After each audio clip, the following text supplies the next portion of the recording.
Which city? Chicago.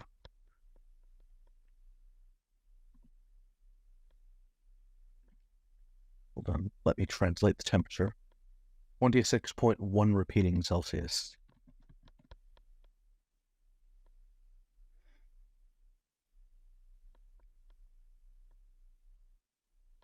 Not much wind today from what I can tell, but I'm also not outside.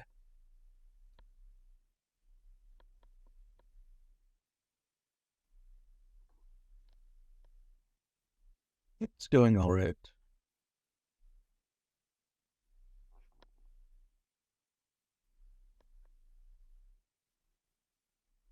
79 is roughly 10 to 19 degrees too high for me.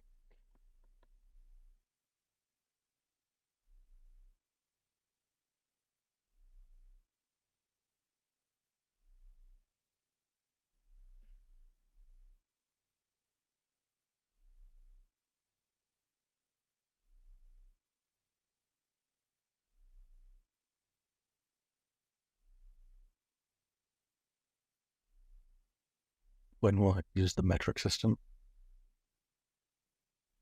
When it's relevant for my needs. I will argue about temperature. Both of the systems are bad, but Fahrenheit is better on human scale.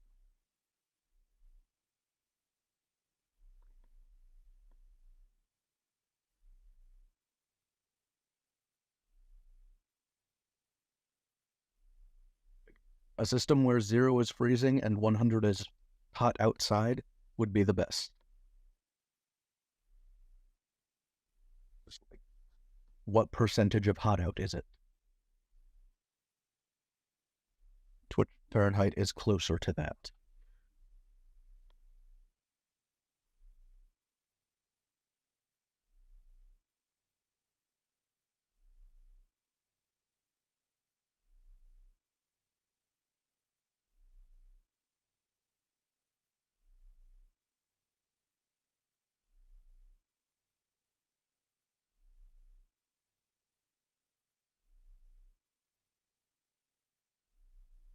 (56/14) there. Oh, that sounds nice.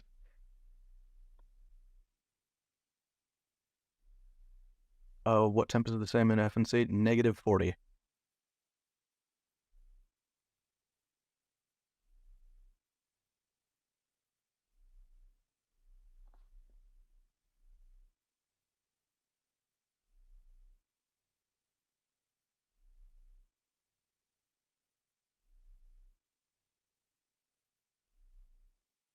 You come from a cold place where the negatives in Fahrenheit were unfortunately used too often.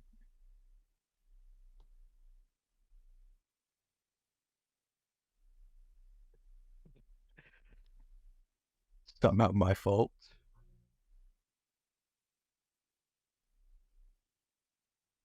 Yep. I mean, I would invite you to enjoy mine that you can probably hear now that it kicked in, but it's a bit far.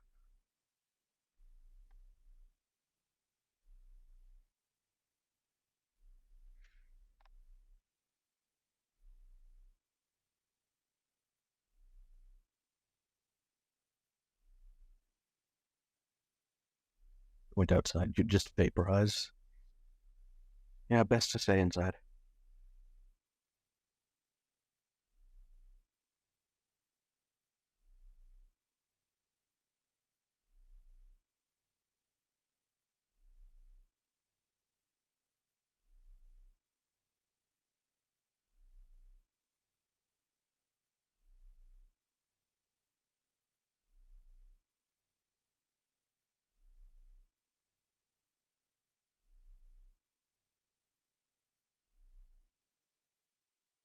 Many people usually read images each day. Yes, more than 2. Hello. Can you hear me? You're a bit quiet. It's just me. I'm a bit quiet today.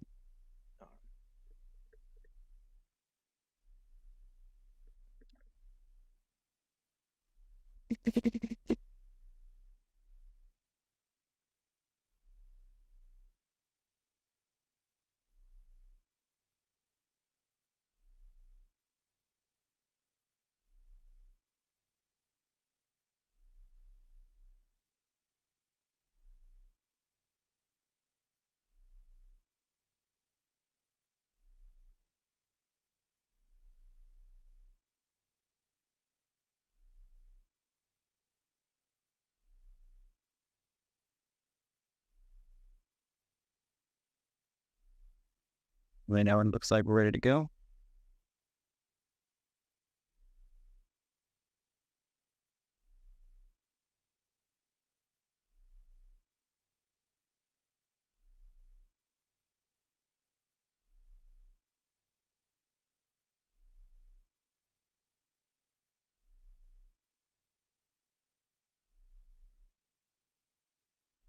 It looks like we're about leveled up. It's jumping up and down a bit for me with the instant range. All right. Well, hello. This is the weekly office hours. As the name suggests, we do them every week. Basically, we talk a little bit about what we're working on, what we're thinking about, and then we take some questions.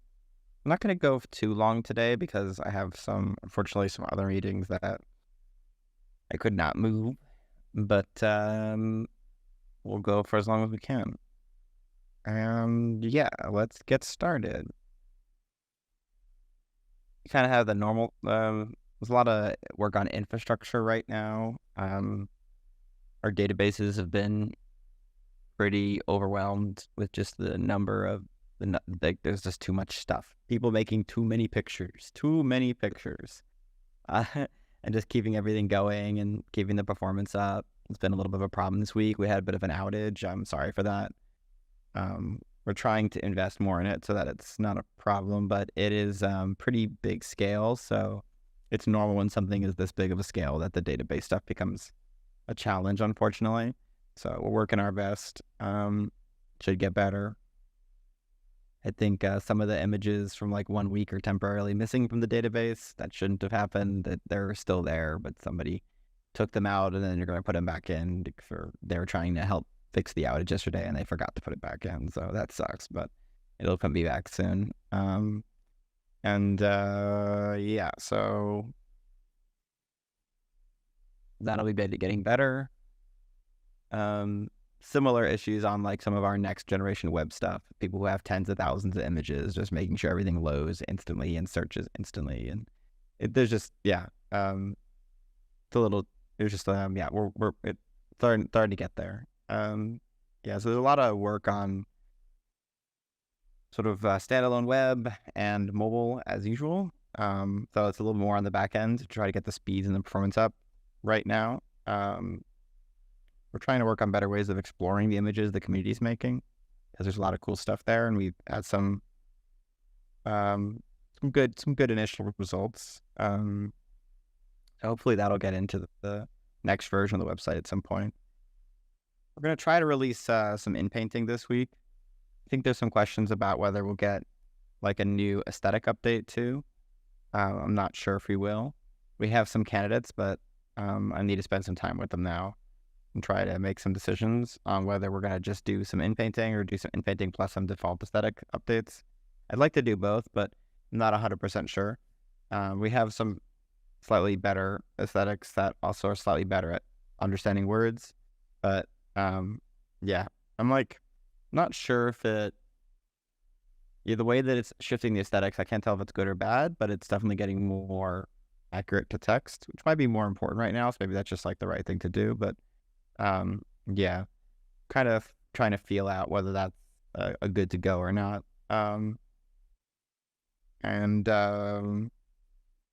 Yes, that might be a 5.3. It's not clear if we're going to call it 5.2 within painting or 5.3. If we put the aesthetics in there, I think we'll call it 5.3. If we don't put the aesthetics in there, I think we'll just call it an in-painting thing. So I'm not totally happy with the in-painting. It's still like it can't do everything all the time perfectly. I mean, a lot of people show the results of in-painting on like other algorithms, but they don't show the problems and the troubles. And I'm not sure. It's pretty easy to make ugly stuff with it, with in-painting in general. So I don't know. I'm pretty conflicted on the future, but I think it'll be interesting to release and see what actually happens there. So I think we're going to try to release it this week. It'll be like a pop-up inside of Discord. I don't think it'll necessarily support all platforms, like every type of mobile or desktop situation, but it'll tell you if it doesn't. Obviously, we'll have more advanced tools on the standalone web thing at some point, but we're still trying to figure out what that looks like. On the standalone web and mobile, we've been mostly just trying to make the core experience really, really clean, rather than focusing on advanced features, because, like, honestly, just making it so everybody can use image prompts really easily, I think is a lot more important than a lot of the other features, because the image prompts um, are really, really popular for a lot of people, and they're probably even more popular if it was easier to use. Versus, like, I'm not sure how much the pan would be used, even if it was easier, just because, like, the results don't always look great right now. It's not super easy to use. So, we're kind of trying to balance. Yeah, there's a bit of a challenge there, and it's really hard to say sometimes, like, how much we go for more advanced features versus just like making the core thing better.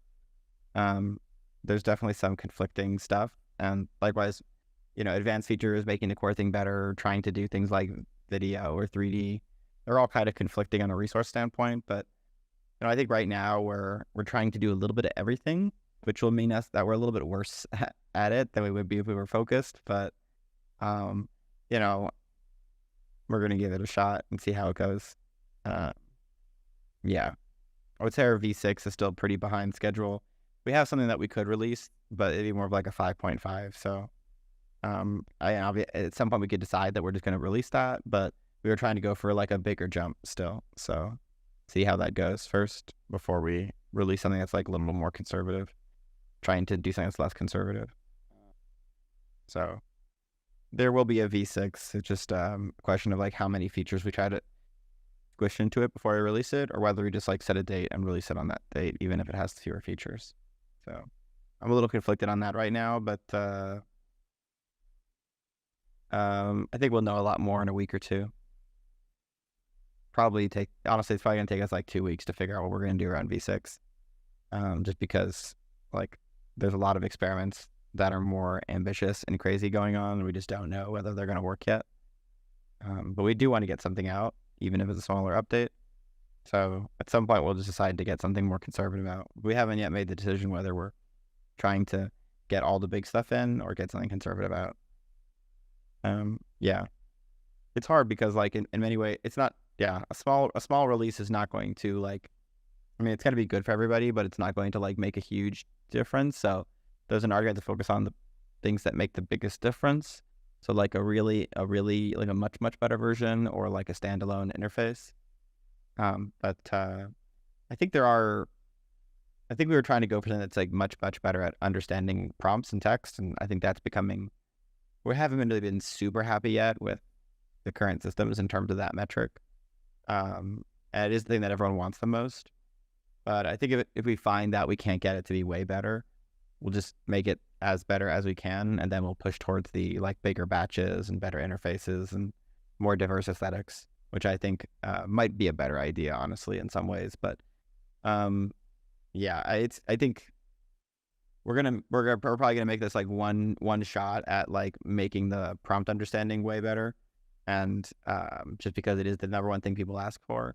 But I'm like pretty convinced that we have a bit of a bias sometimes of like people who like being really specific in words, and that most people still can't do that. And so trying to make the user interfaces like less lingual and more visual in general for people who aren't good at making really long prompts, I think is probably more important. But yeah, but I will recognize what the community wants, and we're giving it a shot for a few more weeks. So hopefully over the next few weeks we'll get the sort of like long, detailed prompt understanding over the line. And if we don't, we'll probably shift priorities back to the more non-lingual, big batch interfaces. So and we're doing a little bit of all of it at the same time, to be honest, but it's really hard to tell like what's gonna make it in. The way the research works is you kind of have, you have like, say you have like 10 people, and then, the 10 people work on like 7 ideas, and then they take like a week to try each set of each wave of ideas, and then you have something like a 10 to 30% chance of an idea working. And it sounds kind of crazy, but I think the average researcher is probably only right like 10% of the time, and then the best researcher is probably right like 30% of the time. So 30% is pretty outrageous and pretty rare. So it means that, you've been getting like one thing that works every 1 to 3 weeks, basically. And then you kind of pile up the things that work and you add them together, and then eventually it's just really good. So Yeah. And so we kind of have like a bunch of things going right now. We have another dozen things we'll be trying over the next 2 weeks, but you never really know it until you're there on terms of like what is actually going to work. And so, yeah, basically you kind of cook for a little while and see how many things you discover. And then when you decide you want to ship it, you put the things together that work and then you ship it. And unfortunately, shipping is not like a thing that takes like a day. It takes like a few weeks and it's pretty high effort for us. So we were trying to not put too much effort into shipping things that were only slightly better. So that's one reason why we delayed the V6 and we're trying to push for a bigger change. And we'll see how that goes. Yeah, I'm sure that like we do have a lot of things that are working really well. Like some of the 3D stuff is starting to work better and we have some cool video stuff. And like there's a lot of little things that look like they're obviously going to work on some time scale, like this year. But then so it's like pretty easy to see where things go over the next year. And it's, of course, exactly what works right now. But the things that are in between now and the next year and like the exact timelines of those things can just be really, really, really difficult to predict. Like you can see a mountain, you can say, I can make it to the mountain, I know where I am now, but then you don't really know what's between you and the mountaintop. So it's really hard to basically plan sometimes. But I think we're pretty close to releasing in painting. We have some candidates for possibly some better aesthetics and slightly better text understanding. We might call that 5.3, and so hopefully there'll be some kind of release this week, and hopefully people like it. Yeah. What else is going on? Been looking at the demographic stuff. There's definitely differences between the preferences of the users, between the different geographies, ages, genders, etc. I think right now it looks like the biggest differences are between age and gender. So like really young versus really old. I don't want to say really old. You can never really say that, right? It's weird. Can you say really old, but you can't. I don't know. Yeah, the youngest versus the oldest users clearly have some aesthetic differences in what they want, and then the men versus women clearly have some aesthetic differences between what they want. Those are probably the strongest ones. The geographies are clearly there too. Like Japan in particular seems really different than the rest of the countries. But like, and you can tell the difference between like the German and UK users actually, which is interesting. Yeah, and so it's not clear we want to. I think it's interesting kind of backing out the demographic preferences and understanding the bias of the system.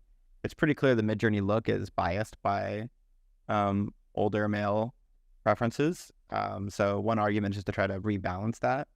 But then another, I think in theory, it's possible we just want to have a better way of letting people have like greater varieties of images and navigating that space and having the preferences kind of automatically move towards them over time.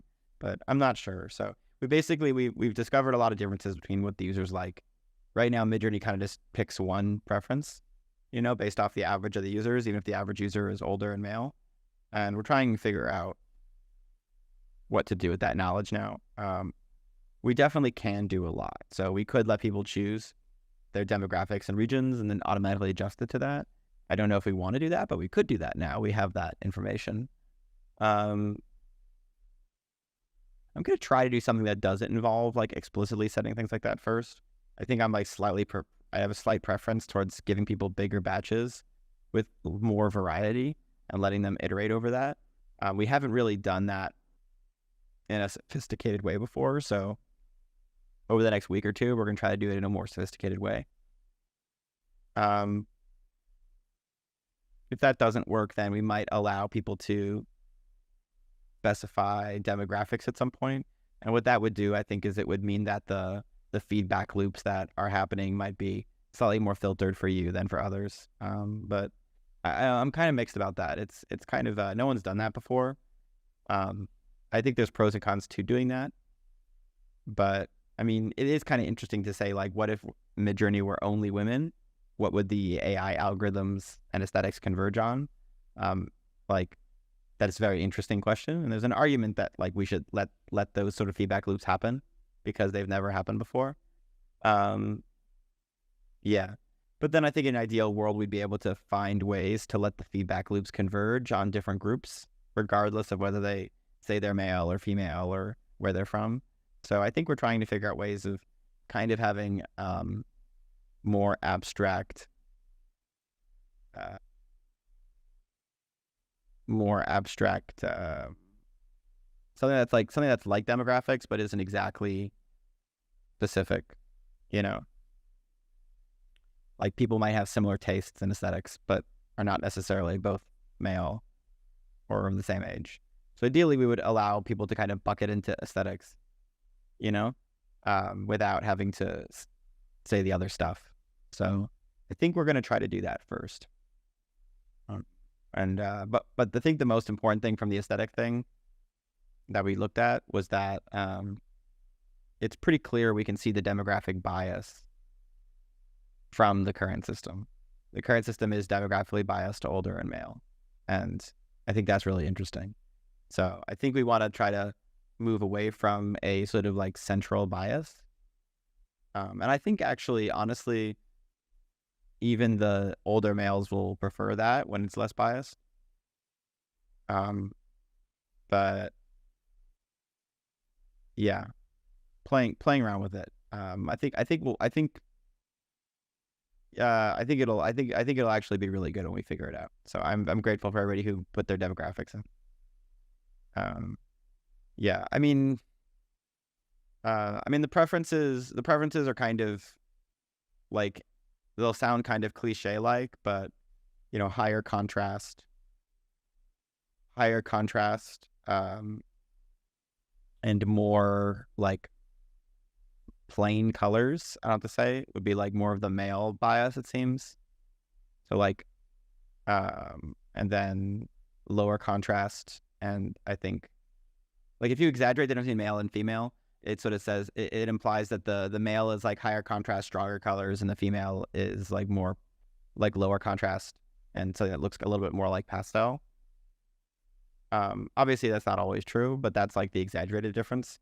And then between the older and the younger, it seems like the older are preferring these sort of like more weathered, grungy,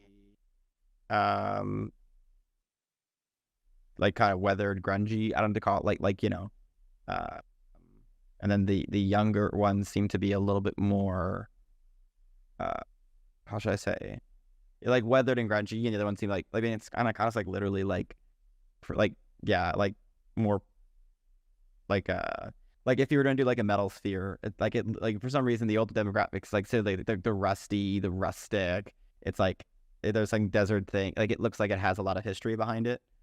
Whereas I think there's the younger ones definitely seem to prefer the, like it's a brand new, clean, minimal sphere, you know, which is kind of interesting. And then, so like the current default Midjourney aesthetic is definitely more grungy, high contrast, strong colors. So that's sort of what you'd see from a slightly older male demographic. It seems like the female ones are also slightly more abstract, and the male ones are slightly more, literal. And then obviously, like, if you ask it for like a picture of a woman, if someone's from Japan, they tend to prefer the Japanese woman. If they're from Germany, you can actually tell that it's like a German woman instead of a UK woman. Like, there's definitely people who are kind of preferring characters that look like themselves. So obviously this is all kind of first order cliches. So what that means is that, like, you know, more than 50% of the time, like more than random chance, these are what seems to be the things that happen. And a lot of times the prompts are kind of vague, right? So for example, like if you ask for a shaman, like shamans could be male or female, you know, like there's sort of like an ambiguity there. Like the demographic seems to push it more towards, like, when there's basically a vague request of a character, the person's demographic tends to pull the vague character towards their own demographic, which makes sense. Yeah. So I don't know. You definitely notice the male versus female seems to be the one that was most noticeable, to be honest, still. And I'm still kind of wrapping my head around that one because obviously, I think it's possible that the like V3 looked really different than V5, and we honestly weren't sure why V3 looked different from V5. Like we thought maybe it was like related to the algorithm, but it looks very possible that the reason why V3 looked different than V5 was because there were more women in the user base back then. It was like 30% versus 20%, so almost twice as many women. And it's very possible that just having more women back in the V3 day actually changed the aesthetics, and that because the aesthetics were still slightly more male than female, it's possible the feedback loop has actually sort of reinforced the male stereotypes and pushed out women more. So I think reflecting on that, it seems bad. And so it's really been interesting to kind of think about that and try to figure out what to do. So I think we're going to do something to do some combination of like debiasing and personalization, and diversity. And I think it's pretty clear to me that when we do it, it's going to be much, much, much better. So yeah, we'll probably do more surveys, but for now, we definitely got like what we needed to kind of have some sense of that, which has been great. Yeah, that's been my rant for that. Yeah, so there's definitely like the sort of the like, I don't think the future of Midjourney is going to be sort of more of an aesthetic cliche, but like definitely more aesthetic diversity. And so that'll be really good. I don't know. I mean, a lot of people don't want to be put into sort of like, bucketed into specific aesthetics. So it's worth saying that right now everybody is bucketed into the same aesthetic. Like right now everybody gets the Midjourney aesthetic by default, So it's kind of I mean, obviously you can ask it for like a male or female and you can get what you want when you ask explicit, but when you're vague, like the Midjourney stuff right now gives you a particular default, which is a little bit older male biased. So trying to figure out how to improve that, I think it looks like we'll get a lot. We'll get a lot out of it. So I'm pretty excited to improve that.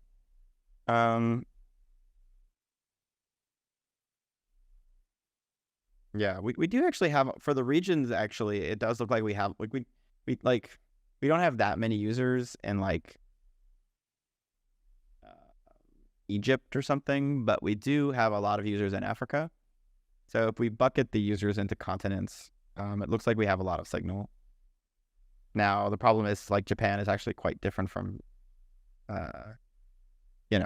Central Asia or something. But it's been interesting to like whether we like I don't know. Yeah, it's interesting to look at the differences. We're trying to figure out what to do, but I think the goal is that we're going to move away from like a single older male bias that everyone gets to something that like is sort of more diverse, and balanced, but still hopefully can personalize. Yeah. The Anyway, backing out of that, what else is going on?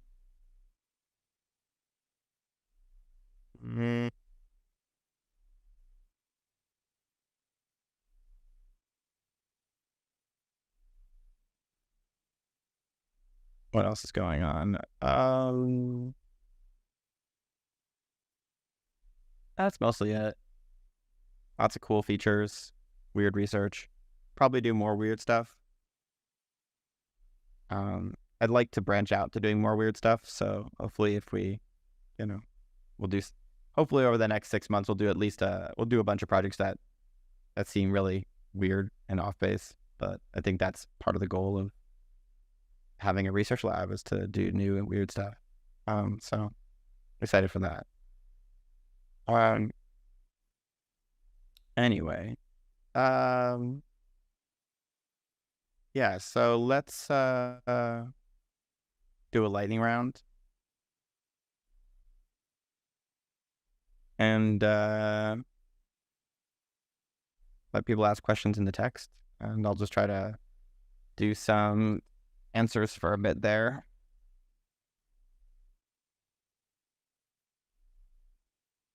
Weird and stylized image prompts. Unfortunately, it doesn't really work that way right now, so we can't exactly do it right now. I'm looking forward to some of the next generation Describe stuff. 3D is pretty cool too.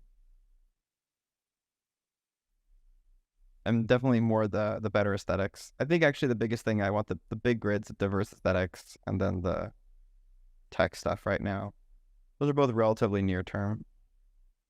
And then I'd like to try to help to encourage the exploration more.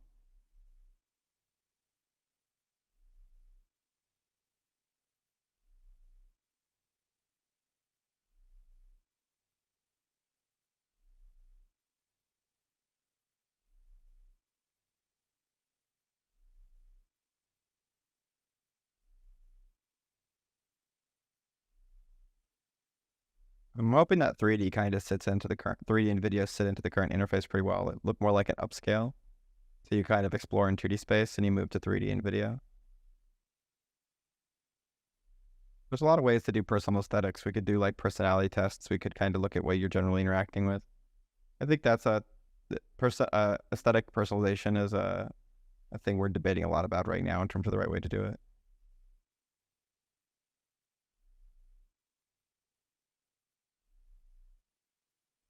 Um, for community feedback, like we do surveys every month or two, and I can't say that we rank it exactly what the community wants, but we definitely, I would say like 50%. I would say we weigh the community what the community wants by like 50%, like a lot. Maybe 49%. Like it's like pretty heavily.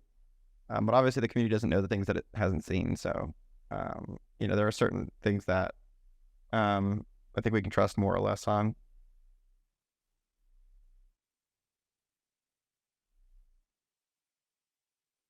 Yeah, I'm not sure what to do with panning as a feature. I think we need to change it up a lot at some point. Like I'm not super happy with it right now. But I think a lot of people don't know that you can use the custom zoom feature to make things like to kind of make things wider, and it just looks a lot better. If we do a 5.3 aesthetic improvements, in theory, it'd just be like slightly more accurate to what people want and slightly more, yeah, both in terms of text and aesthetics.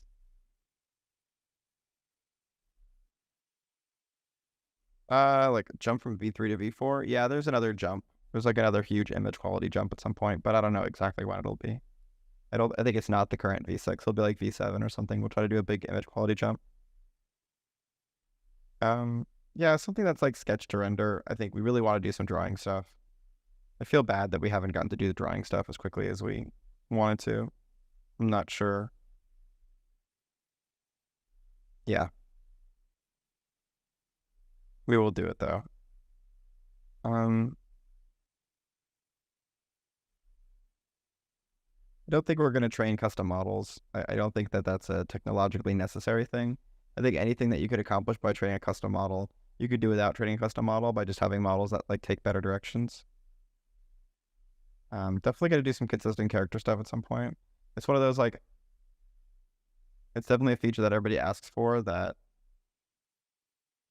we have some good ideas for and we were working on, but we just couldn't do it at the same time as everything else we're doing. So it's kind of gotten dropped a little bit because of, frankly, like some of the web stuff.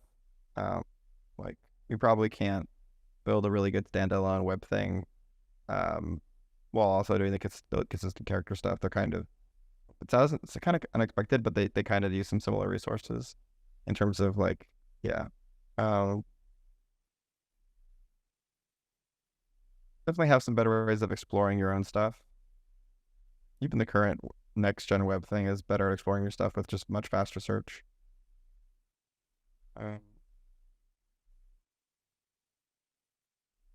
Yeah, I mean, we're gonna do some kind of personalization thing, but it's gonna be like you could obviously we probably should have like a extremely neutral version that's like as debiased and neutral as possible, but I think we're still trying to figure out exactly how to do that. So right now, everybody has sort of like personalization in some ways, so it's not for personally personalizing for you, it's personalizing for the average of the entire community, you know? No upscalers progress right now. Unfortunately, there's no one to work on upscalers. I don't know if V6 will have higher resolution. Um, we're really behind on that. Because we're working on like better text understanding, it just like we don't have anybody working on pixels basically, which sucks. But we just can't do everything. So we can only do like 20% of what people of like the whole. Like it can always be only work on like 20% of the system at the same time. There's more parts of the system than people to work on it.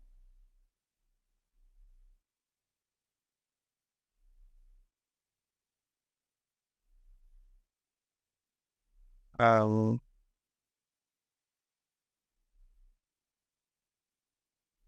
what else? Paragon. We're seeing an uptick in Star Wars images. We don't really have a way to look at that right now, but in the future, hopefully, we'll have some more statistics that show things that are going on. Transparent backgrounds are possible, but we're not currently working on it. It's hard. There's like 100 features that would be world changing to 0.1% of the users, and it would just there's no way to do them all unless we have like 100 hire 100 people. So I don't really know what to do about that. I personally wouldn't really enjoy having 100 people working on like a million niche features. Like spiritually for me, because like I kind of want to work on a variety of high impact things rather than a variety of low impact things. And not to say that like transparent backgrounds wouldn't be high impact in some ways, but I just feel like I kind of want to work on stuff that's like, you know, top 100 most interesting things in the world. So it's hard. I don't know how we're gonna get to do everything. I hope we get to do more. I kind of hope we get to do everything eventually, but I'm not sure how. I'm not sure how it's going to work. I haven't been able to. I just don't know how to handle the diversity and depth of the things that people would like to use things for. Gonna be hard to make it everything for everyone. It's not clear. Yeah. Um,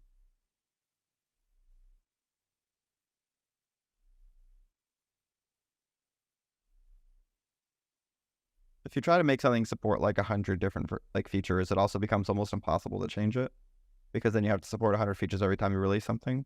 So that's pretty challenging too. It's just not as simple as just having a lot of features.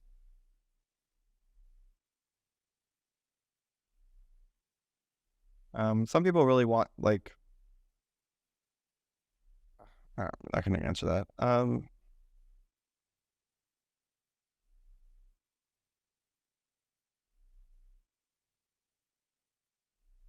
Yeah, it's always hard to tell like how much we should be working on like many things slowly versus a small number of things quickly. You can't make a baby with like 8 women in 1 month, so you can't really just move it to the extremes. So if you can't make if you can't make a baby with 8 women in 1 month, you might as well have like a few babies going. So then you don't necessarily want to have an infinite number of babies because then you're like, yeah, you lose some flexibility. Because in some ways we're like still making new houses and stuff. At some point, instead of trying to figure out the best house, you're just trying to build a house that's big enough for all the babies.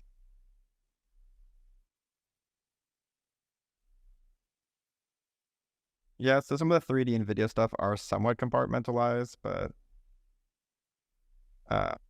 you can definitely handle more than one feature, and we're working on more than one feature. But we can't. We just can't. There's a lot of features like consistent characters and consistent styles and drawing and panning and zooming and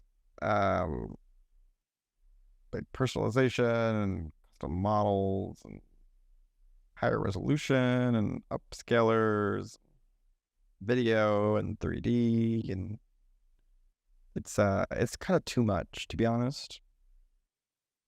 I think at the end of the day, the best system is not going to be defined by a ton of random tiny features, but just by being really good at its core. So I think eventually when it matures, then the features will be more important. But I think the problem right now is that the models will still change. Will still change too much. So you kind of have to time it, As things become mature, you work on a lot of features. And as things are early, you try to work on more foundational capabilities. And right now we have a lot of foundational capabilities, but it's going to be pretty different as you see bigger batches, video, 3D kind of stuff altogether.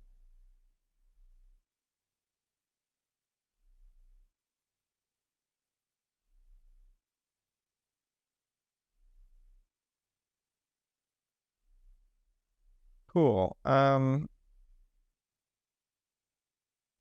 We have a new website. We're definitely going to try to invest a lot in documentation.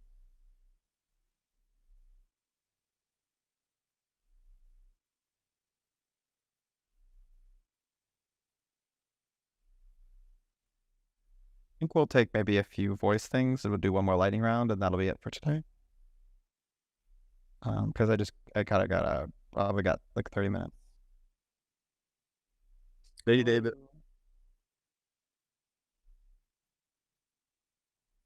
No. 1 second. That's being weird. Okay. So my question was, what is something you predict will heavily influence the next like 5 to 10 years? I feel like large language models and diffusion models completely caught me off guard. I guess because I was in the field of psychology, so I didn't know of these things. Since you're in the industry and you have your finger on the pulse, what is something you personally think not many people are talking about that is going to be the next big paradigm shift, like large language models or diffusion models? There's a lot of user interface things that people are, I think, not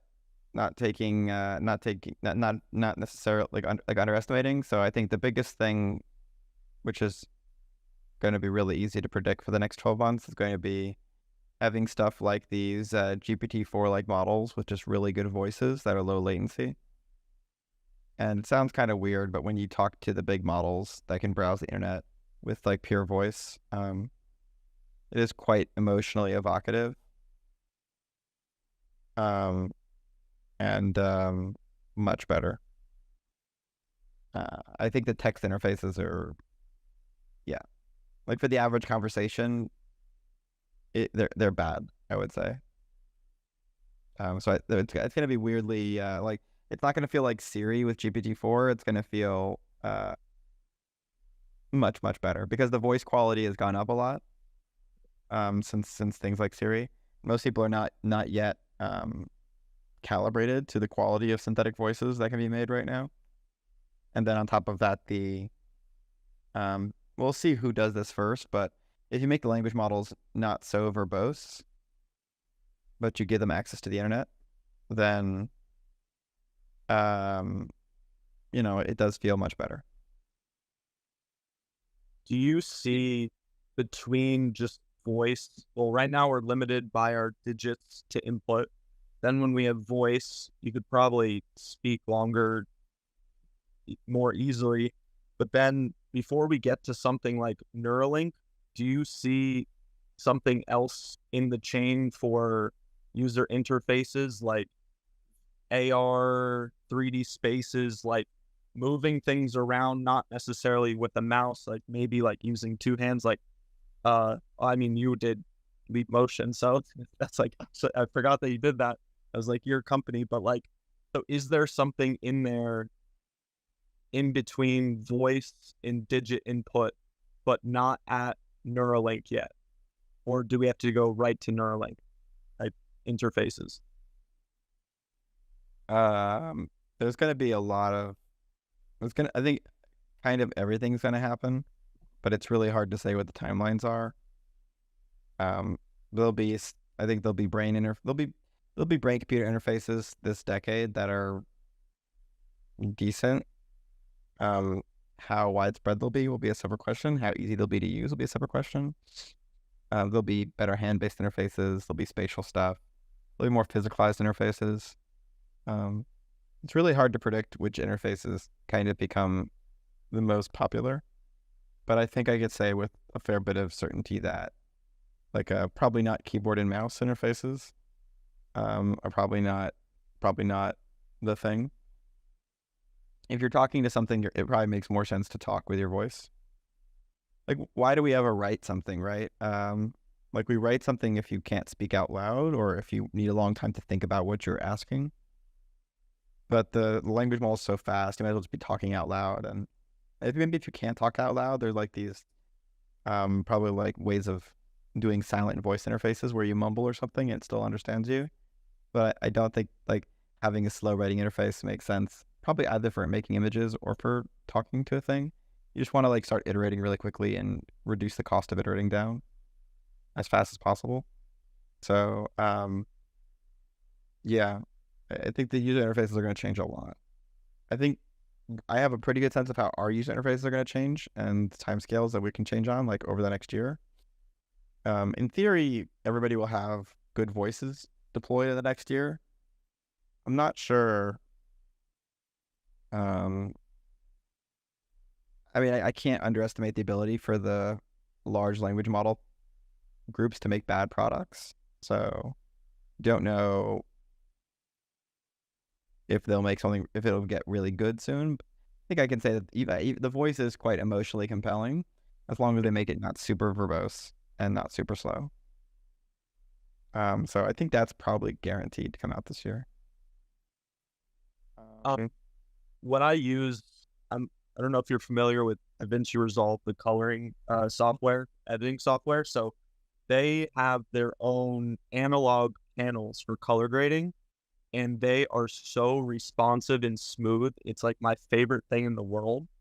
One of the things, even though I want to go into like movement and voice and hands, there's a part of me that like wishes companies would, even when we get to that point, will make super clean and responsive analog consoles, like especially dials.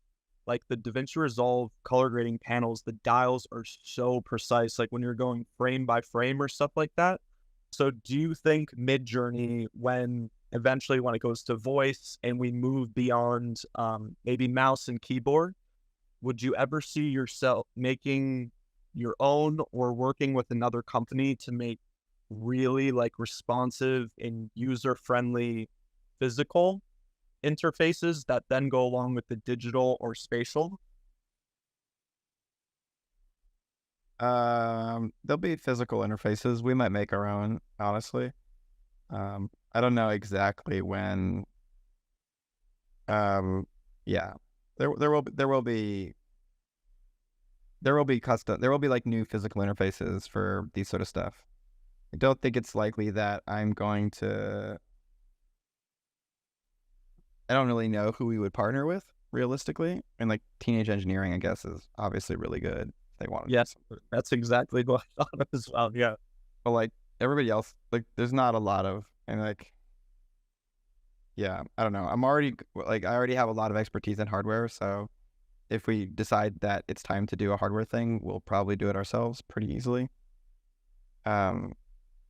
In some ways, the hardware is easier than everything else we're doing.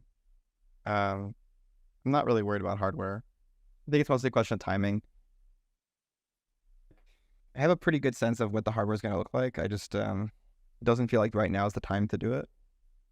So yeah, we'll definitely see a lot of new hardware this decade, but whether it's like 6 months or 2 years is really hard to say when the first thing will come out.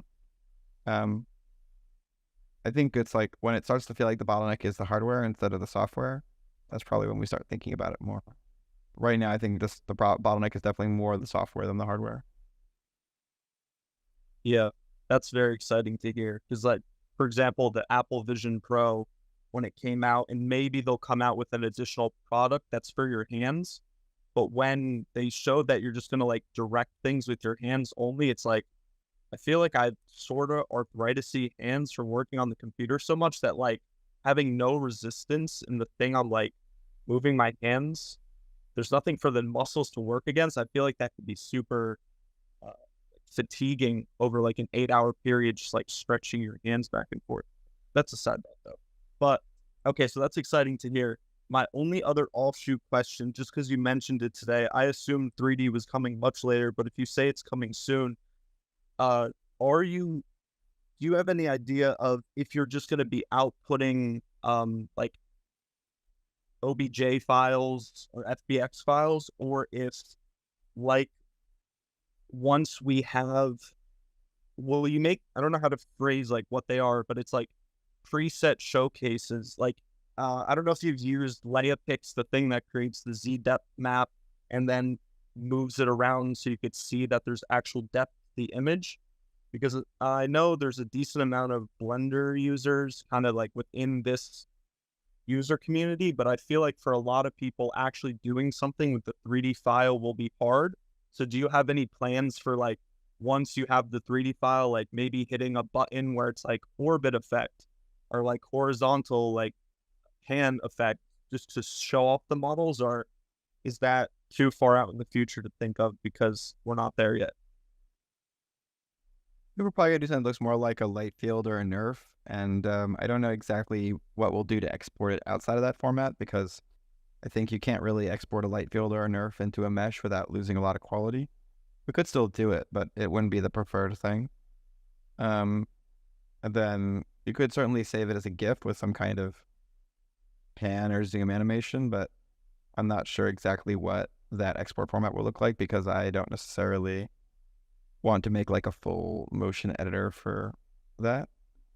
But it seems like we'll probably have something that's more of like some kind of like native nerf light field like thing that just looks really good.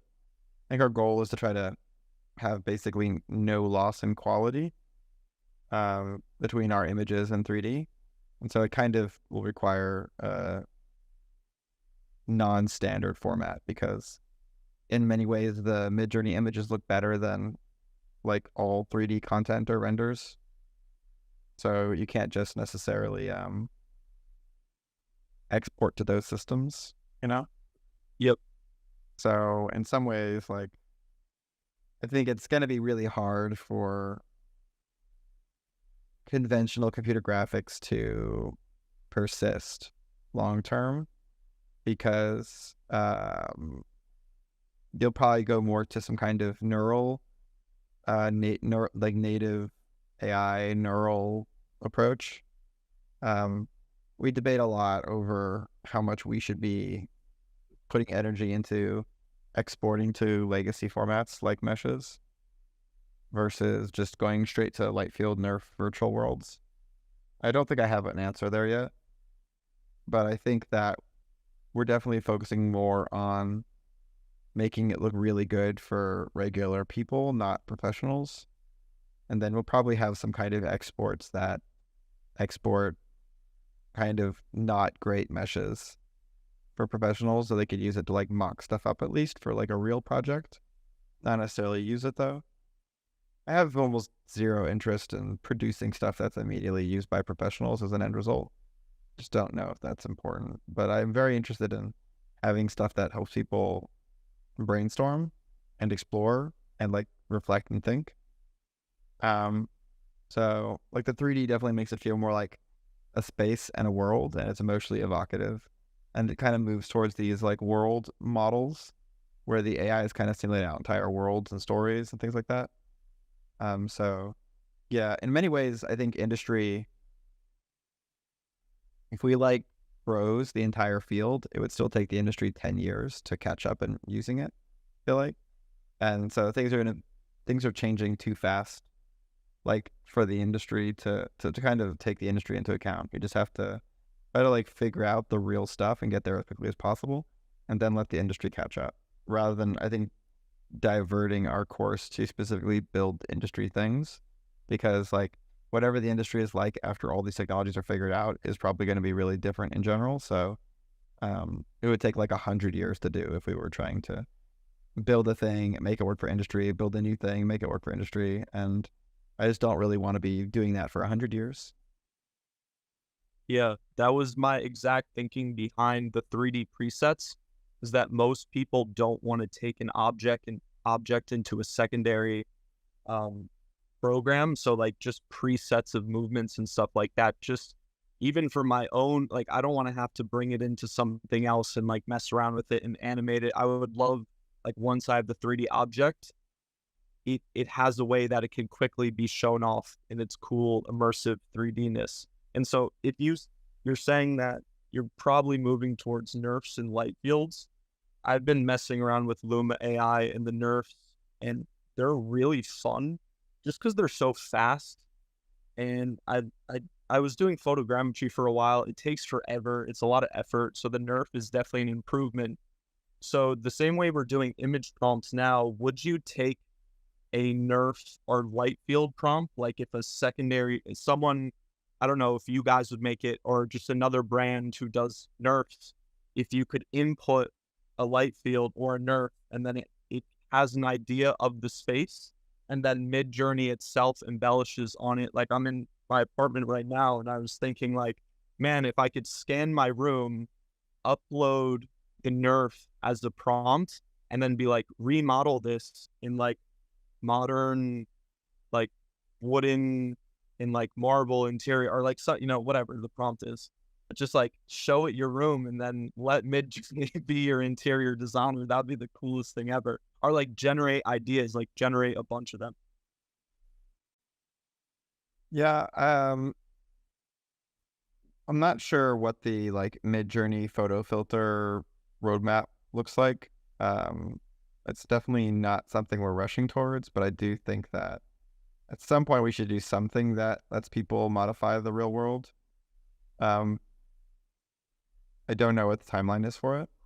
I do agree that like interior design is quite compelling, and I would love to use it to brainstorm for that for me too. But I don't know. I think right now it's really nice how everything made on Midjourney is sort of made from scratch. You know, it's like a purely imaginative thing, and it's a little dangerous where if like half the content is all of a sudden coming from photos of people's like bedrooms or something, you know, it creates some complexity that eventually we're going to have to deal with, but we're probably not rushing towards, you know, if that makes sense. Yeah, definitely. And then this is just a side question. This just occurred to me because I was writing someone today about when you mentioned that a lot of what Midjourney produces is new. And a lot of people I talk to are like the AI art is that type of thing. And like, I understand it. Someone in the community, actually, I think he's third in the queue, Mr. Scripps, explained it to me. But that like the vectorization of information, do you think you'd ever do any sort of like event or office hours where any of the engineering team or you or someone on the team like kind of explains what Midjourney is doing under the hood, even if it's at a super high level? Because I'm sure you can't share a lot due to industry competition, but just for like me, I'm sure there's other people interested. Like I don't have a background in this, so it'd be kind of cool to have like a little 1 to 3 hour lesson of some people kind of explaining like exactly what it is we're working with. I mean, it's kind of, I don't know if we have anything really unique to say there, except for that, like, it learns, it looks at it looks at a lot of images, but it can't really remember very much.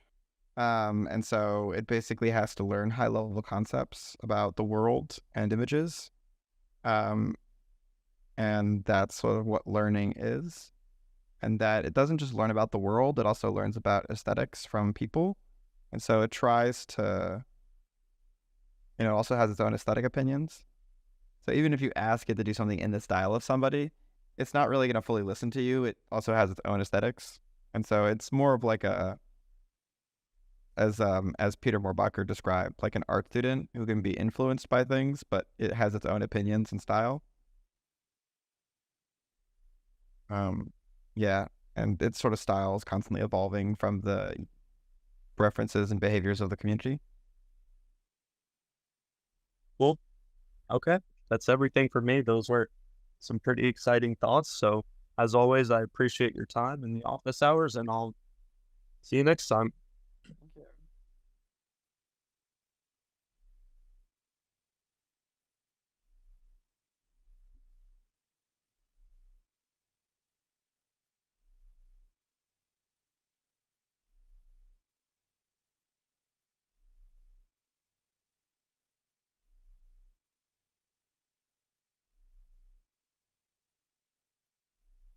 Hello, it's Dennis. Can you hear me okay? Oh, I can hear you. Fantastic.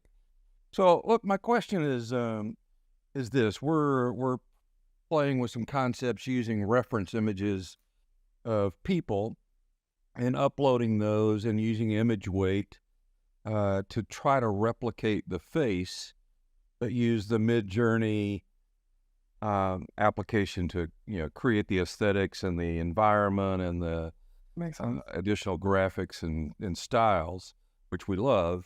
But right now, the reference images that we upload and what we get back from Midjourney don't closely recognize, don't closely look enough like the original reference image. So we're hoping you can come up with a little better facial recognition so that those images look a little closer. Yeah, we definitely are thinking about making it better at doing that. I think that'll definitely get better over time. It's not something that's currently being worked on. It's something that we've looked at a few times. We have some good ideas on how to do it. We're a little anxious about rushing it because it can, it kind of opens up the floodgates of anybody making images of anybody else, But I think there's probably like a moderation element of that yet that we're probably not fully ready to handle. Gotcha. But I definitely think that from a technological standpoint, it's inevitable and it's something that we're looking at. And it's, I think in particular for consistent characters, like people ask a lot about that the most. Being able to say, here's a character I made in Midjourney and I want it to be consistently in every image. That should be really easy. Yeah. In terms of like casting images of real people, it's similarly easy to do from a technical standpoint. I just, I get a little scared sometimes where it's sort of like, I want to see this person in a bikini covered in blood or something. What's interesting to me that I found out is while I'll look at two faces, one that was the original reference image and the Midjourney image that I created using a text prompt and image weight, those look pretty close to me, but when it's not your face, it's different, right? When I show it to a person that's their face, they go, no, it doesn't look like me at all. And so it's really interesting how people perceive their own face, and absolutely, yeah, it's very different. Yeah, I agree. I would like to make it better. It will get better. I think just as we do it, we'll have some kind of weird moderation standards where, like, if you import a face but ask it to be covered in blood or dying on the street, like, it'll be like, no. Understand. But I think we know how to do it. We're going to do it. I think it's probably like on the scale of 6 months, it'll definitely happen. I can't say though, like whether it's, 2 months or 6 months, but it's definitely something we're going to be doing. Yeah, I wouldn't worry about that in terms of like, we're definitely going to do it. But I think right now we're focusing more on like general text understanding, better image quality, better like aesthetic sort of exploration, and like reduced aesthetic biases and things like that. Better user interfaces, standalone applications. It's already a lot, so we're a bit overwhelmed, to be honest. But we will. I definitely see like an appeal of like remodeling a bedroom or making a cool fashion image with your face in it. Gotcha. Perfect. Thank you for the answer. No problem.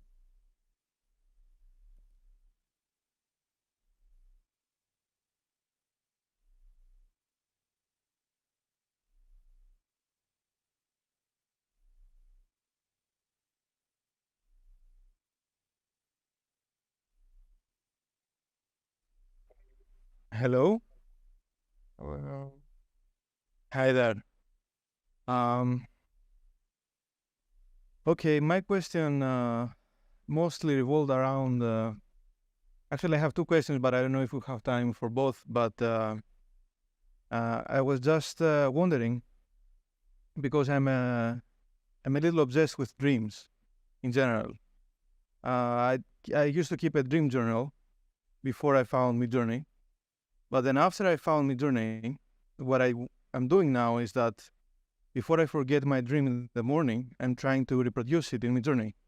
That's I cool. bet a lot of people are. Yeah, I bet a lot of people are doing that, and it's very successful at doing that most of the time. Of course, it doesn't get the specific people correct, but that doesn't matter. The memory still stays way better than just text, right? What I was thinking is, would it be conceptually possible to have people train, not train, create images about the dreams, and then using the neural activity of the people while they were dreaming to train a network to have to output images out of neural activity in the end, basically making their dreams into images or video. Do you think that's like even conceptually possible, or is it way too wild an idea? No, there'll definitely be brain to computer interfaces that do images, and that they should work whether you're sleeping or not sleeping. Really? It's definitely going to happen. I don't know what timescale it will happen on, but it's definitely gonna happen in our lifetimes and be very common. I hear some people working on things this year that might do proof of concepts. So like some things might come really soon, but then in terms of products you can buy, I'm not aware of anybody working on anything that anybody will be able to buy for quite some time, many years. So I think there'll be a lot of proof of concepts of mind reading images over the next few years, and the productization will probably.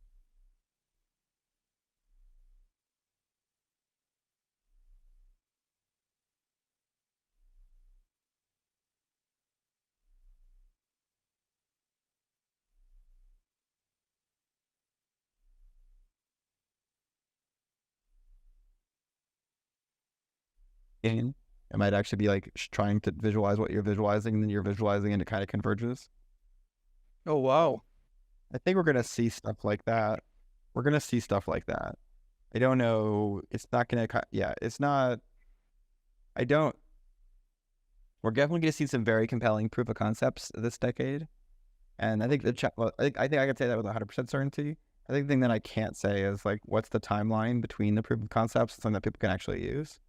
Because some of the proof of concepts might be using like room temperatures, so it might be using like superconductors or giant magnets and things that you can't just buy, Or like, there was a really cool one today that was able to decode Pink Floyd like off a person's brain, but it was like using brain implants that were under their skull. It's like not like a casual thing you can get, So we're definitely going to get a lot of compelling stuff this decade, but then the roadmap to actually, the roadmap to actually getting it is uncertain. Like, let's say like 100% chance that we get stuff that is really interesting this decade in terms of proof of concepts. I'd say it's probably like 100% chance that we get something within 2 decades that people can just use. That'll also be really cool. Oh, but really? there's a universe where the proof of concept is in 2 years and the product is in 4 years.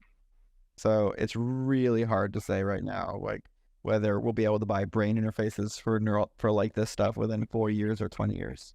Pretty high uncertainty for products. It's awesome to think that Midjourney and things like Midjourney are going to enable that technology to even be remotely possible, right?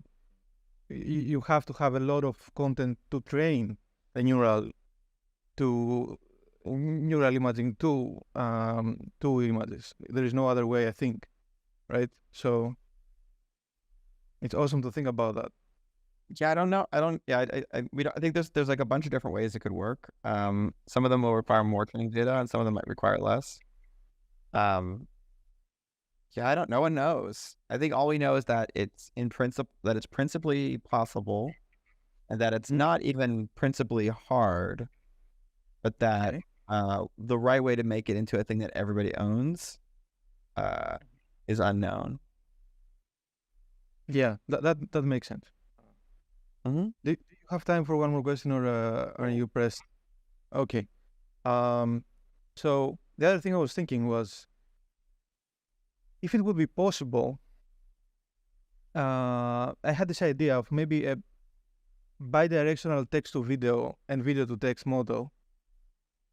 If it would be possible to potentially be used inside a robotic vision for the purposes of giving robots imagination, holistic understanding of their surroundings, and also in terms of prediction and caching mechanisms, for optimizing their behavior, basically. For example, next generation vision API for programming robots' behavior, right? It could potentially revolve around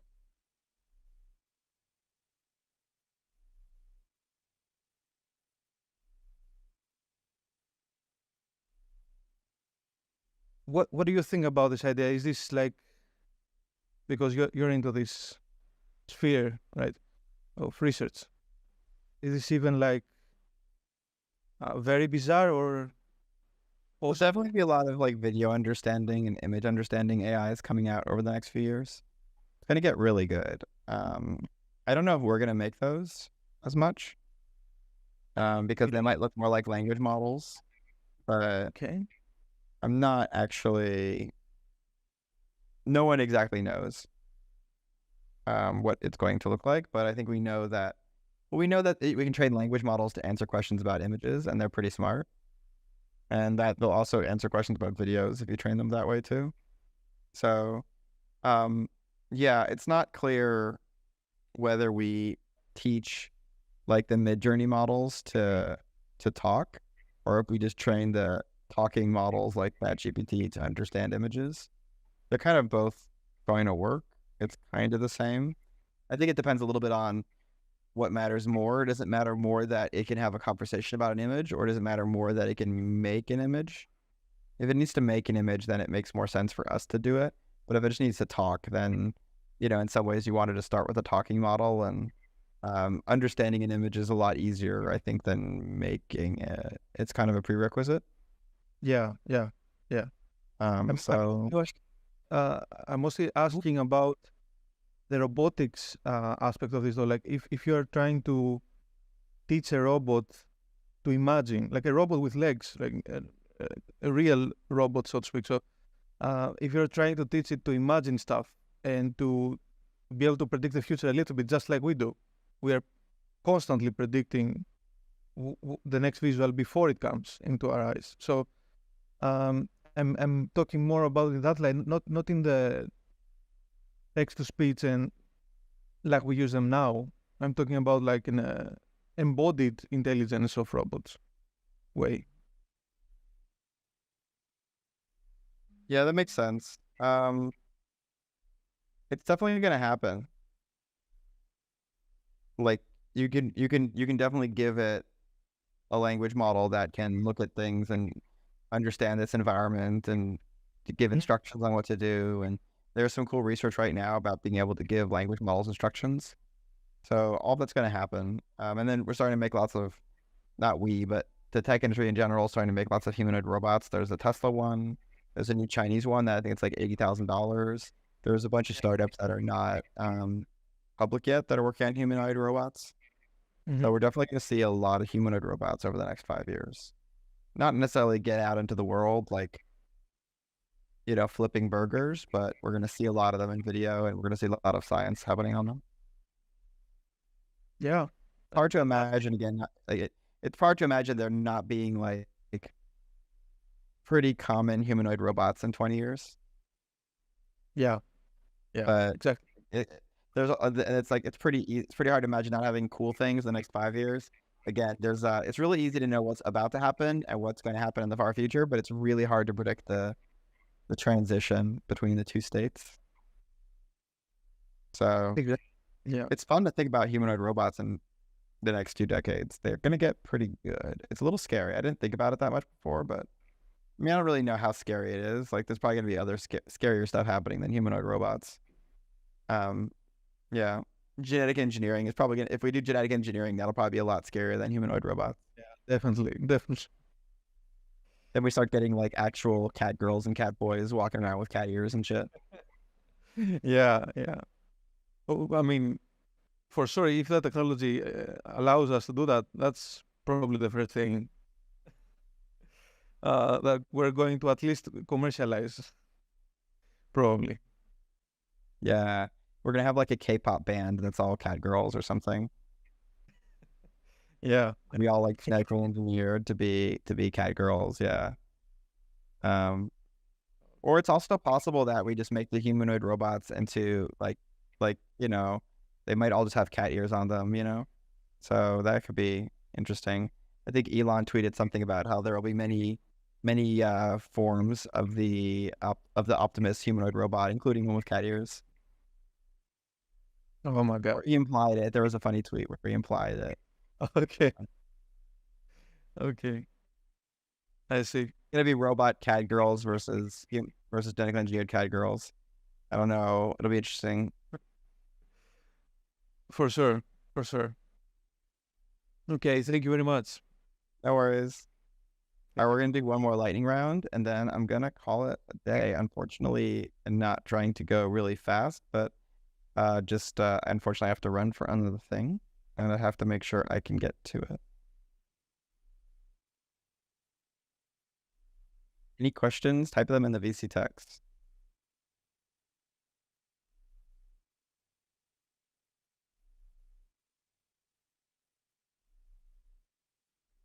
At some point, we will let people modify images, but it's not a short-term thing. It's kind of a moderation thing. We're trying to not jump into things that require a lot of moderation.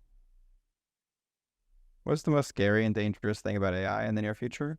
Mostly just like people using deepfakes for elections, and I think we're trying hard to push for like regulation there. Yeah. Did I collect hogs? I did collect hogs. I didn't have a ton. I mean, I had it was like a short phase, but I did have hogs. Yeah.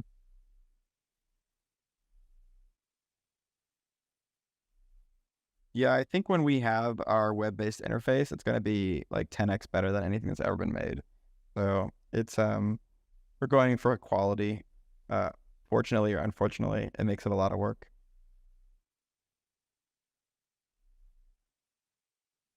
I have to meet with some of my other parts of my team that it's hard the schedule was kind of fucked, so I have to do a team meeting in an hour that I can't do another time.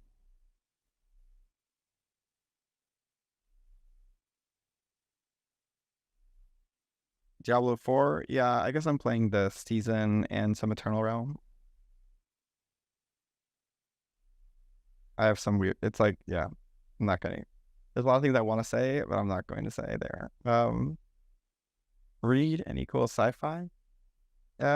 Mostly, I mean, I've been reading some of the comic books made by Mobius, The World of Athena, quite compelling, actually. I've been seen a lot of Mobius art, but I've never read the Mobius comics, and they're quite good, actually, surprisingly good.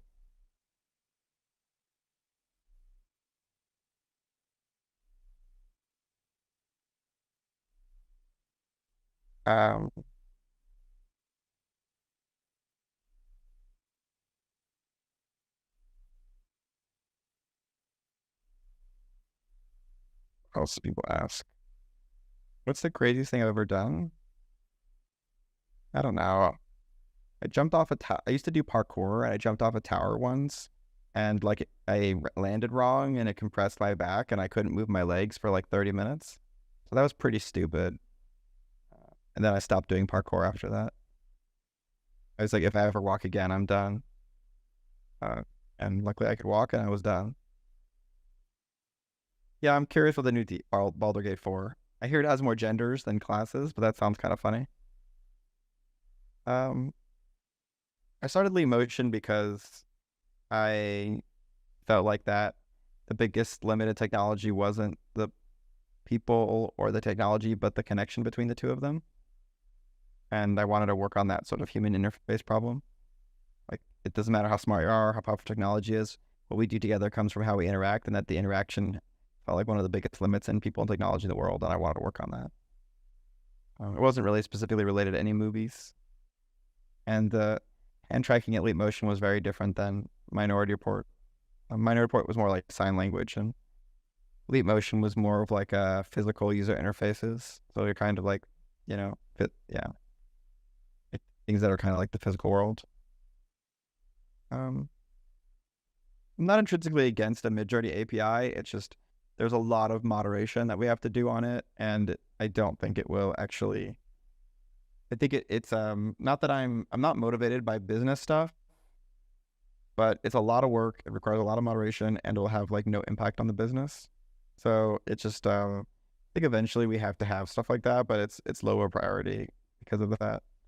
And I'm pretty convinced in general that like people still need us to build good things, good examples of interfaces and stuff. So yeah. We're not going to do any more updates to V4 or V3. We have a hard enough time making V6. We're debating still on what kind of social features the web UI will have.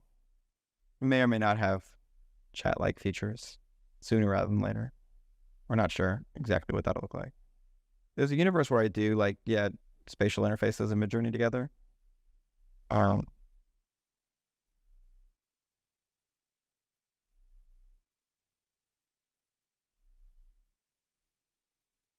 One way to stay mentally sharp. Just getting a lot of sleep. I wish I had more smoothies. I probably should have gotten a smoothie today, but I haven't. Maybe I'll order something after. Have I been to the White House? I have not been to the White House. 5.3 is not coming out today. We are not giving a timeline on the website. It is not going to come out, though, in the next few weeks. I am familiar with Image and Heap. I did look at the Hots versus Yed debate a little bit.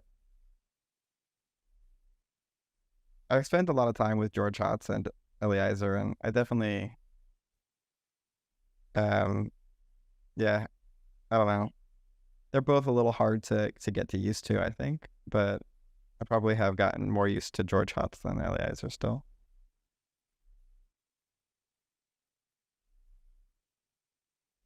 I don't think 90% of the images in the community feed are Chinese. Could be surprising. Is there something happening with Chinese? No, I don't think so. I don't see any Chinese images in the feed, so I don't know what that person's talking about. I've heard the tech culture in Silicon Valley can be toxic or rugged. Is that something you've had to actively combat in affecting Midjourney? It's a little easier when you can, when you're a second-time entrepreneur and you can resist it a bit more. So it's not really, I don't think it's having a big impact on us right now. We're also, most of the people are in Midjourney are not actually in the Bay Area. We're distributed and like global. Somebody said that the images are in the new feed are Chinese. I'm not seeing that either. Oh no. Yes, a lot of people. My last name is Holz. His last name is Hotz. Very similar last names.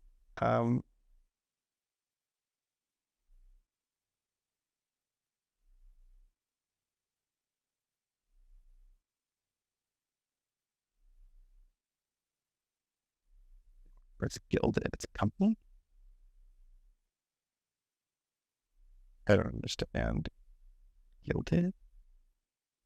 I don't get it. Will I meet with the next president? If the president wants to meet with me. Yeah. Show a sneak peek GUI for the in-painting? We'll just ship it. Sorry. Not really here for hyping things up. Everyone's trying to hype up all their shit all the time. It's like, oh my god, something's coming. It's coming soon. Here's a picture of it. It's gonna murder all of humankind. I hope I get regulated. Regulate me, daddy. And like, I'm just gonna like make cool things and ship it. I don't really need to hype it. Yeah. Yeah. Opinion on Eliezer. I don't really want to give like opinions on specific people. I think that AI safety in general is like a bit of a subculture of the Bay Area and has a lot of challenges with it where people, it's like really easy to become scared of things and to see danger everywhere. And what's hard to see is opportunity. And what's also easy to think about dangers and trying to prevent dangers instead of trying to make a system robust. I think that making a society that's robust to the dangers that are going to happen makes a lot more sense than trying to prevent all bad things. Because we already have lots of dangerous things in society. We have guns and cars, airplanes. Like we have like lots of things that are electricity is dangerous. But we live in a society with that's robust to the dangers of those things. So I think the question is, how do we make society robust? Not so much how do we prevent things from existing in society.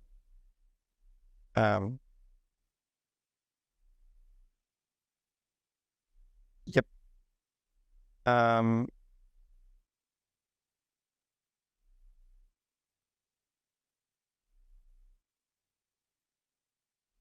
not doing any interviews right now.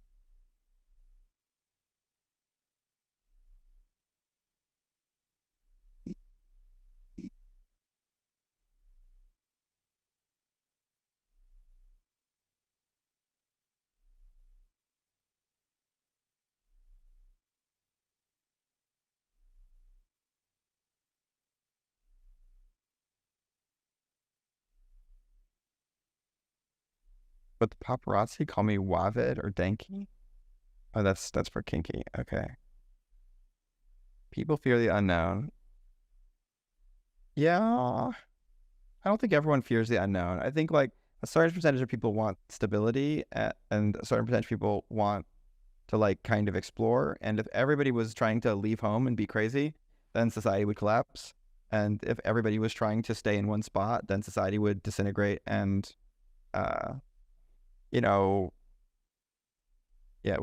would decay. And so I think a lot of the behaviors of the world aren't about somebody being right or wrong, but about sort of distributions of different behaviors being bioadaptive, being like good for the fitness of the population. So I think that in some ways every tribe needs like 5 normal people, 3 ADD people, 1 bipolar person, and 1 schizophrenic. Like it probably is necessary in some weird way. And maybe there are different ways to operate in the future. But I do think that a lot of the different behaviors that we have are there for a reason across the population. And I think one of the scary things are that, in some ways, evolution doesn't optimize for us. It optimizes for outcomes across the population, across time. So I think we kind of have to just do our best and try to still have a good outcome for the population over time. And kind of be constantly asking how we do that. Am I willing to optimize a model for a singular brand usage for a company? Not really. It just sounds boring. Someone's like, I want my Coca-Cola model. And I'm like,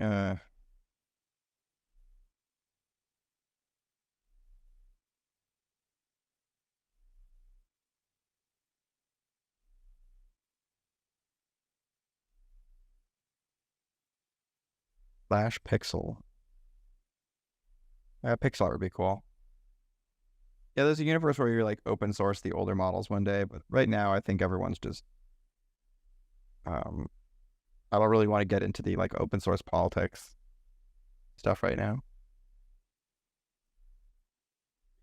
Buy it now price for a company to acquire Midjourney. Yeah, sure. If anybody wants to offer me so much money that I could disassemble like the moon and Mercury and turn them into giant processor clouds, and like robot swarms to create, self-replicating robot space economies and a post-scarcity human civilization, yeah, I'll take that. But like, I think actually I was at a bar once and this person came up to me, from one of the big tech companies. And I'm not going to name names, but he was like, oh man, can we just buy you? Like we have so much money. And I'm like, it would have to be a lot of money. And he goes, well, we have a lot of money. And I go, okay, if you offer me so much money that I can disassemble the moon, then like, let's start talking.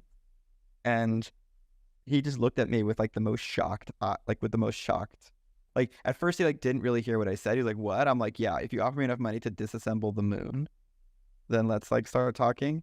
And he was just sort of like, "What?" Like just like completely. I think he was just like kind of shocked. A lot of people who do acquisitions, I think, are confused. They think that the world runs off of money, and that all people want is money. And so when somebody sort of isn't interested in it, it's kind of shocking and almost offensive. Like, money's good enough for me. Why isn't it good enough for you? But I mean, the only things that I'm looking for are like making cool stuff and like working us towards a post-scarcity civilization. So, you gotta post-scarcity. Obviously, like post-scarcity civilization is pretty important. So I think, but I don't think that. I think it's gonna be. I think somehow the post. I don't think anyone's gonna give me post-scarcity civilization budgets. So I think I'm gonna have to work my way there on my own.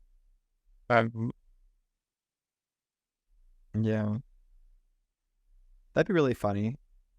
It's like Apple, like, gives David their entire $200 billion cash reserve.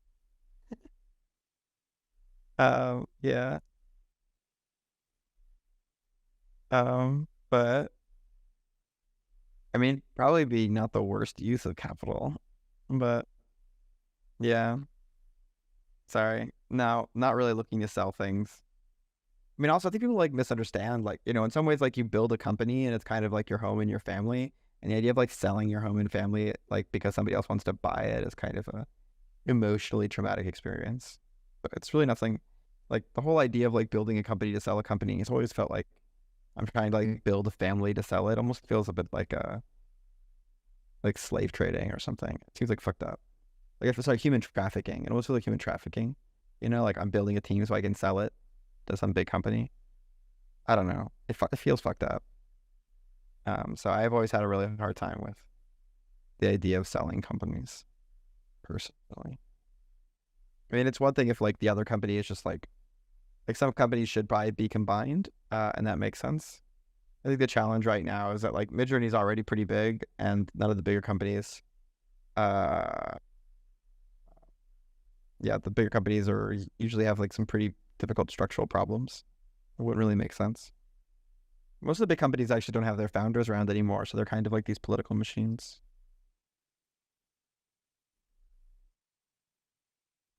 Yeah. There was this one legend, though, of an entrepreneur. I'm not going to name names. I definitely can't name names, but every once in a while you'll see these crazy stories. Like there was an entrepreneur and then a big company came to him and they said, "I want to buy your company." And he said, "Well, you can't buy my company, but I'll sell you my entire engineering team." And then they said, "Okay." And they bought his entire engineering team. And then he went ahead and built a new engineering team and a new product at his existing company. And then took the market with that. And then he went back to the big tech company and he said, "Hey, how's the old team going?" And they go, "Oh, it's terrible. We can't ship anything. It's so hard. Hey, we really like your new technology though. Can we buy that?"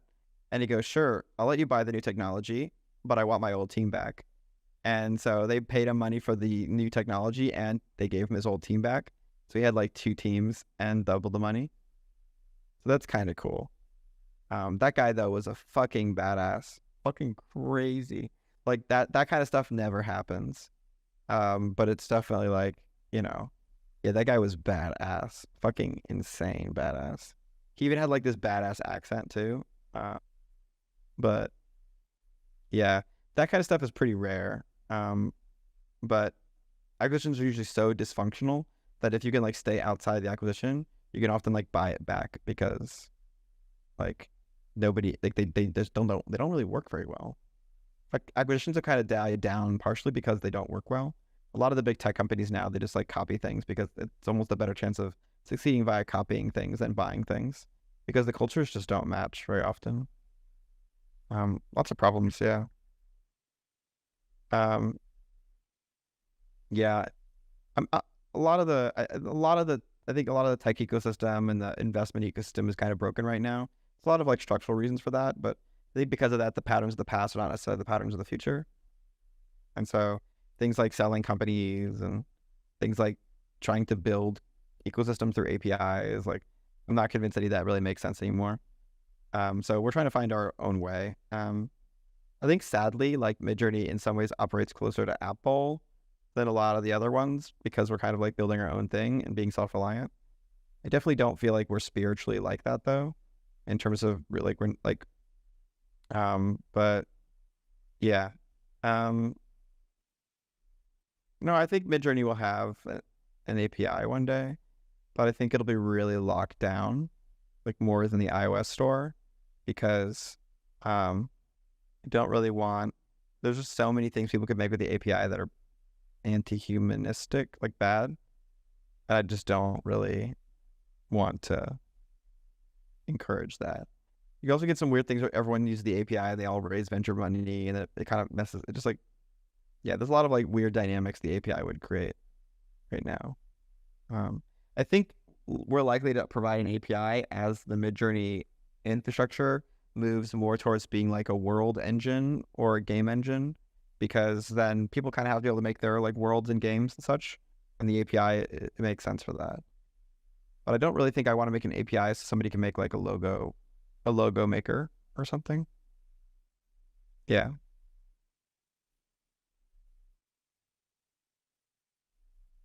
What's the gender balance of our team? Honestly, it's pretty male heavy.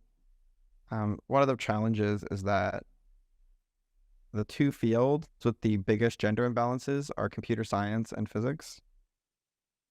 And so, yeah, I would say that, yeah, I haven't seen like there aren't that many female engineers, unfortunately. I really wish we could improve that. I think there's been some movement towards trying to put programming into high schools, and I think that would help with the gender balances a lot. But one of the things it's really, yeah. I don't think it's fair to say that female engineers don't get hired. I think the statistics show that they get hired on a higher frequency than males. Because getting hired as a male programmer, like, it's still not a total given. But yeah. Oh, you don't suck if you can't get hired. There's a lot of details, like whether it's having a portfolio or applying to the right places. Not every place is right for everybody.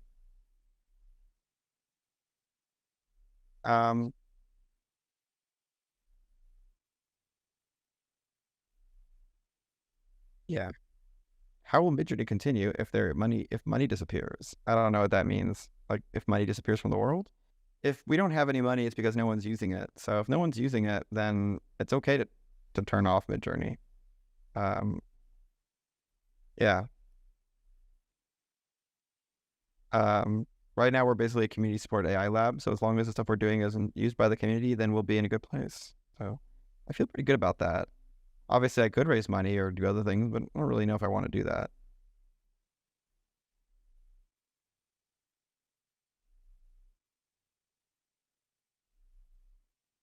Yeah, I hope that Midjourney becomes kind of a movement over time.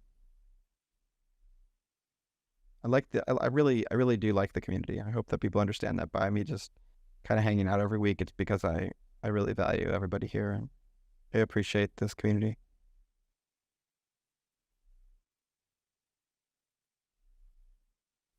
Ground officers for the movement. Maybe. As long as they have a cool name. We need like brainstorm a cool name.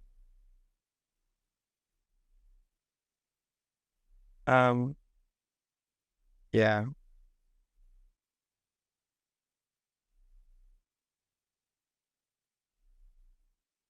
We're pretty disorganized internally.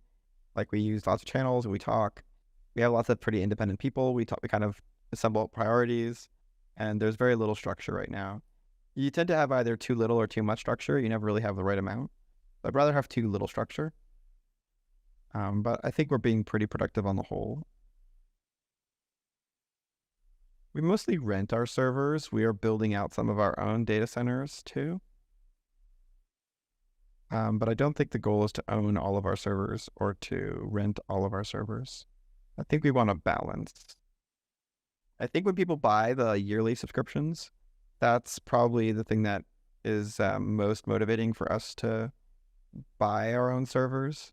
Because if somebody hands you a year, if somebody pays for a year of Midjourney upfront, then that gives us time to, like, if you pay for Midjourney for like this month only, we can't like buy a server just for you and set it up on the spot. But if somebody buys a yearly subscription, we can take a few months to build up a server for that, for those sorts of users, and then it's usually cheaper.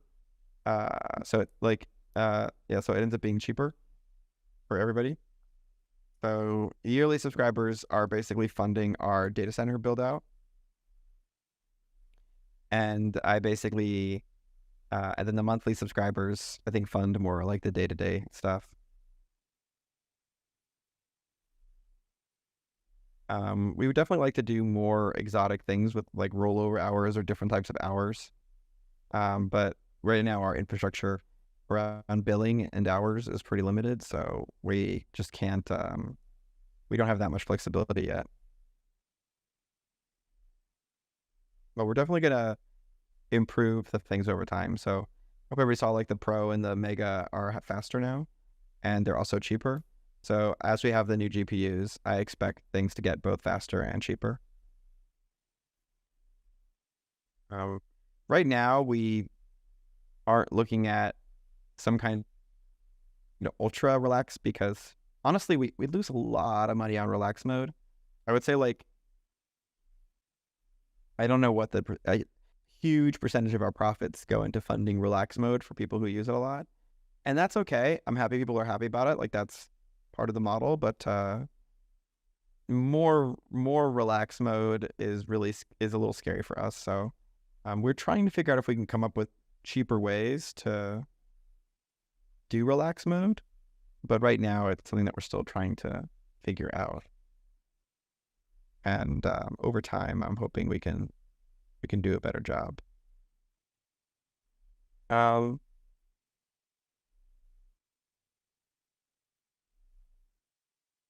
Yeah, some of the online discussions about like AI art or Midjourney are definitely toxic. I think what's challenging in general is that a lot of polarizing issues are defined by people who are most angry about it, not by, like, there's definitely a silent majority. There are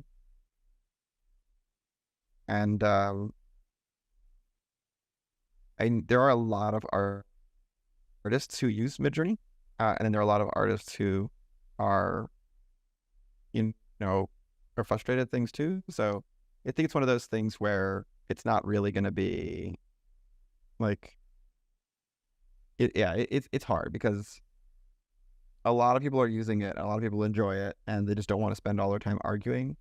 And then some people don't use it and have never tried it and just want to blame it, like be really angry. And so obviously there's things in between, but I think we have to be careful to not assume that a small number of angry people are everybody. Yeah. I mean, I think there are more professional artists who use Midjourney than any other art platform in the world. Not to call Midjourney an art platform, but I would say there are more artists who use Midjourney than almost any other creative tools in the world. Like, obviously there are more people who use Photoshop than Midjourney, but like there's not that many things the size of Photoshop. So it's pretty intense. Like, yeah. Like there are definitely more artists in there are more artists in the Midjourney community than in any other of the online communities than any other online community.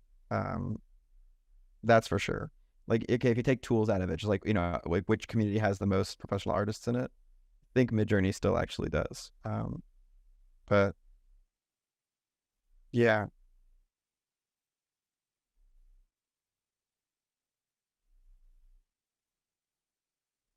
I'd like to be able to do gifting subs at some point. Our subscription system is still kind of messed up. We're trying to make it better. Yeah, I think we have more people than DeviantArt or ArtStation. We have a lot of people on Midjourney. I mean, if you just like look at the server, it's like 15, 16, 18 million or something. Was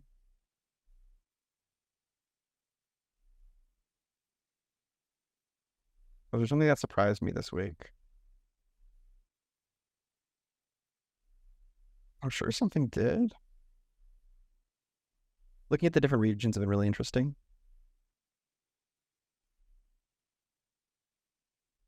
Like the different region versions of Midjourney.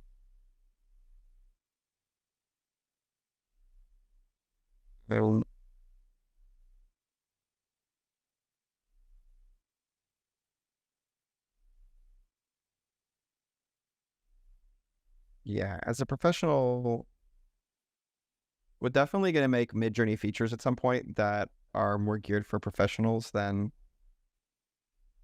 regular people. Unfortunately, we're just not. I think we're just really behind on everything right now, to be honest.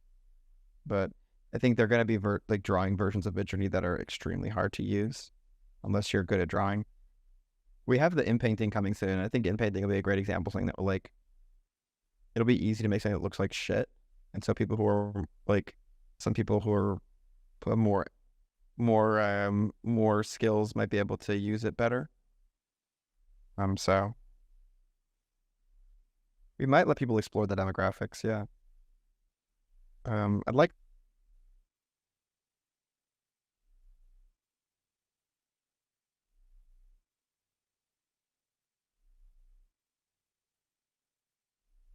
All right, last few questions.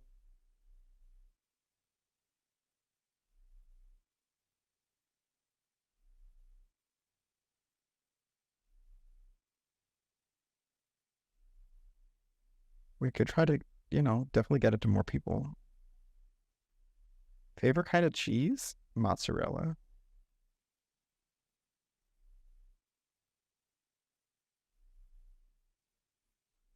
Definitely we're going to be supporting more languages at some point. The new GPUs, we just have there's just faster GPUs.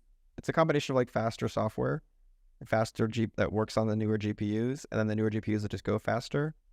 And so they can make images faster at the same price, but we don't have enough of them for all the users.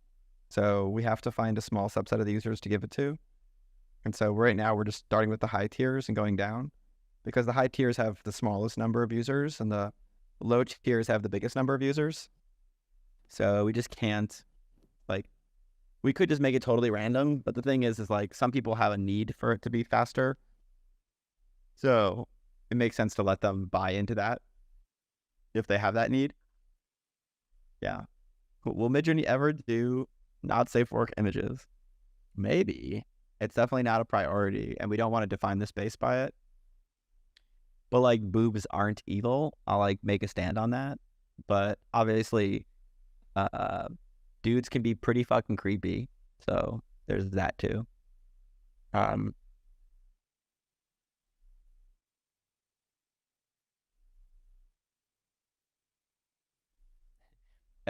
feel like both parts are important. Boobs aren't evil, but dudes can be pretty creepy. That's the problem, It's really it's the two things, it's the two sides of it. I thought it'd be really funny to make it so that if it'd be funny if Midjourney could do porn, but only women were allowed to do the porn, and so put the porn completely in the hands of women, for the first time, and then the dudes all have to beg the women for fake porn. But I think it's kind of complicated to do that, even though it'd be cool to do that.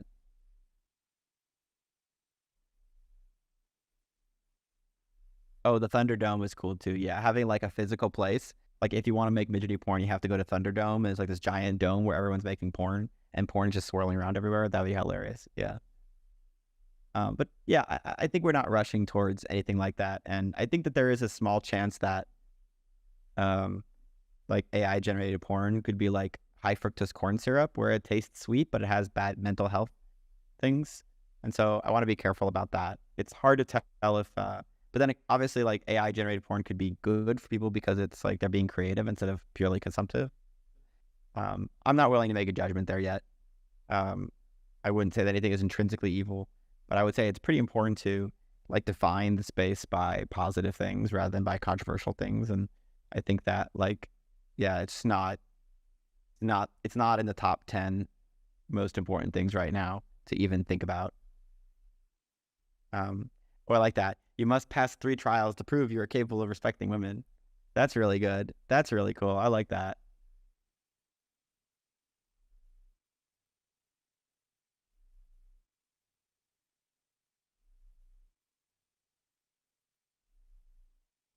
If Midjourney were to get rid of the $10 tier and moved all those resources to the rest of the tiers, what? There are a lot of people using the $10 tiers, and it is very popular. The $10 tiers are for people who like make memes a few times a week or like use it with their kids on weekends.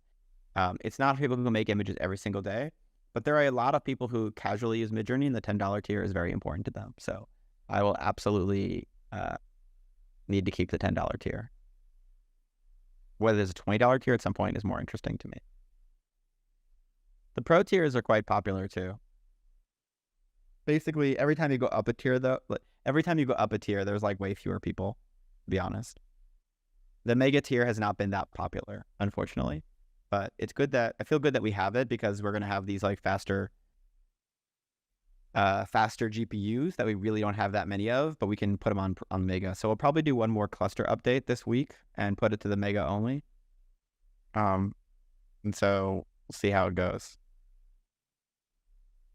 Anyway, I think that's it.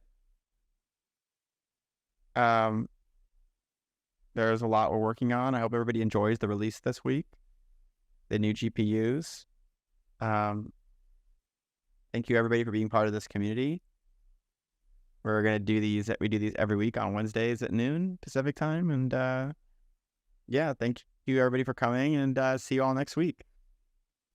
Have a nice day, everybody.